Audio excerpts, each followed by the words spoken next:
Զրուցում ենք քաղաքագետ Արա Պողոսյանի հետ։ Կխնդրեմ անդրադառնաք այսօրվա ներքաղաքական իրավիճակին, կոնկրետ խորհրդարանում մենք ունենք հետևյալ իրավիճակը.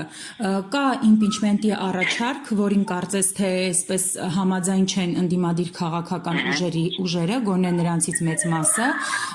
եւ զուգահեռաբար նաեւ առաջարկվում է օրինակ Էդմոն Մարուքյանի վարչապետի թեկնածությունը։ Առհասարակ այս իրավիճակը ինչի մասին է խոսում։ Եթե կարճ ասեմ քաղաքական սնանկության մասին, տեսեք, հեռատես քաղաքական գործիչը ցանկացած օպերացիա պայմանական ասենք ձեռնարկում է եւ գիտի թե դրանից ինչպիսի քաղաքական պրոդուկտ է ստանալու։ Եթե կամայական գործընթացը որպես այդպեսին քեզ քաղաքական կապիտալ չի տալու, ընդհակառակը քեզանից փոխելու է քաղաքական կապիտալ, ապա դու կամ արկածախնդիր ես կամ այլ շահեր ես սպասարկում։ Եթե ավելի պարզ խոսենք, արդյոք հնարավոր է այս պահին իմպիչմենտի գործընթաց հաջող ելքով։ Հնարավորությունը 1/1000 է, որ կարա նման բան ստացվի։ Ինչ է սա ենթադրում։ Սա ենթադրում է մանրակրկիտ աշխատանք առնվազն 20 իշխանական պատգամավորների հետ։ Տնտեսականորեն եւ գործնականորեն արդյոք սա հնարավոր է։ Նախաձեռնողները արդյոք կարող են այսպիսի աշխատանք կատարել։ Հիշեցնեմ, այսպիսի աշխատանքը բավականին լուրջ եւ բավականին երկար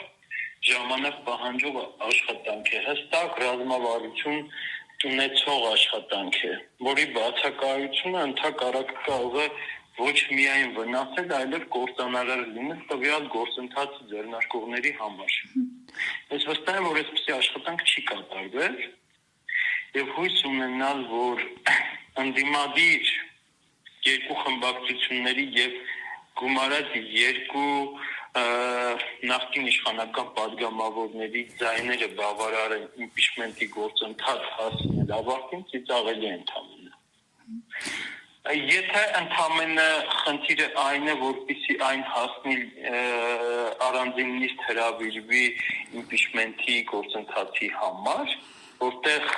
վստահաբար կարող եմ պնդել, որ չափազանց քիչ հավանականություն կա, որ գոնե մեկ իշխանական պատգամավոր կքվեարկի ընդդիմության ներկայացրած իմպիչմենտի օրինագծի օգտին։ Այսպիսի պայմաններում ո՞րն է քաղաքական կապիտալը, որը շահելու է ենթադրենք երկու խմբակցություններ, որտեղ նախաձեռնողները, ովքեր նախաձեռնել են, ըստ էության կորցնելու ոչինչ չունեն։ Նախ չունեն քաղաքական կապիտալ, որի կորստի դեպքում իրենց համար դա կլինի ցավոտ։ Այն մարդիկ, ովքեր ձեռնարկել են այս գործընթացը, իրենք քաղաքական կապիտալ պարզապես չունեն։ Եվ իրենց հաշվարկը խորհրդարանական ընդդիմության քաղաքական կապիտալի վրա է։ Պարոն Պողոսյան, Պողոսյան, խվելու է խորհրդարանական ընդդիմության քաղաքական կապիտալը։ Ես սա չեմ ասում որպես այս կամ այն ուժին համակրող մարդ, ընդհակառակը։ Այստեղ ես խոսում եմ առանց համակրելու որևէ ուժի։ Պարոն Պողոսյան, իսկ այդ դեպքում ո՞րն է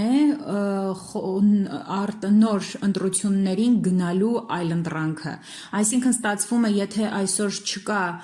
կապիտալ, հնարավորություն չկա իմպիչմենտի գործընթաց սկսել, որովհետև հույս դնել պետք չէ ՔՊԱ-ական որևէ պատգամավորի վրա, ստացվում է, որ մենք շատ հանգիստ եւ խաղաղ կերպով էլի գնում ենք ընտրություններին։ Եթե նույնիսկ նախաձեռնվում է, եթե նույնիսկ երկու խմբակցությունները համաձայնվում են։ Ես դեռ չեմ խոսում այն ֆիգուրի մասին, ով ներկայացվում է որպես թեկնածու։ Ես դեռ դրա մասին առհասարակ չեմ խոսում։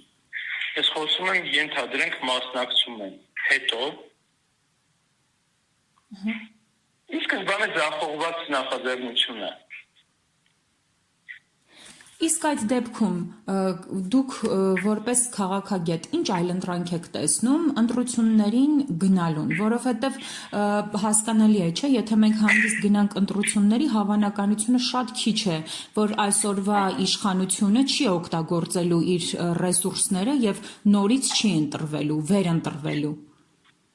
Ես վստահ եմ, որ այս իշխանությունը օգտագործելու է վարչական ցանկացած ռեսուրս իշխանության մնալու համար։ Իշխանության մնալու համար իրենք իշխանությունը լավ այսպես ասեմ, իշխանությունը քաղաքակիրթ ճանապարհով հանձնելու համար իրենք հատել են բոլոր կարմիր գծերը։ Այսինքն իրենք իրենց համար ստեղծել են այնպիսի պայմաններ, որ միակ ելքը այսպես ասած վաբանկ գնալն է։ Այսինքն մենք այս սցենարը եւս ամենահավանական սցենարներից մեկն ենք համարում։ Հիմա եթե գանք ինչ պետք է անել, որ սրան չհասնեին։ Ես բոլոր խնդիրները տեսնում եմ ոչ ժողովրդի մեջ, ոչ էլ նույնիսկ իշխանության մեջ, ես տեսնում եմ ընդդիմության մեջ,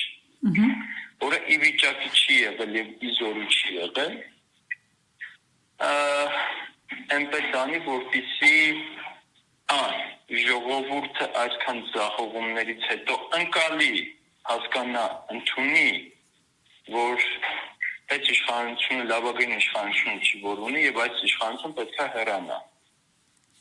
Դրա համար պետք էր բավարար աշխատանք։ Բավարար աշխատանքը ենթադրում էր ոչ թե ամեն անգամ ժողովրդին երկընտրանքի առաջ կանգնեցնելը, այլ նոր քաղաքական առաջարկ ներկայացնելը։ Որը այդպես է չեղավ։ Որևէ մեկը նոր քաղաքական առաջարկի մասին չի լսել։ Ես համենայն դեպս նույնիսկ ես, որ ուսումնասիրում եմ, որ մասնագետ եմ, չեմ լսել այդ նոր քաղաքական առաջարկի, այսպես ասենք, նոր քաղաքական պրոդուկտի մասին մենք չենք լսել։ Մենք միշտ նույն ծեծված թեզերն ենք լսում։ Ես ավելի լավն եմ, քան նա ավելի վատն է, քան ես։ Այս է ամբողջ մեր դիսկուրսը։ Հետևաբար, այս դիսկուրսի ներքո ես չեմ տեսնում իշխանության փոփոխության հավանականություն։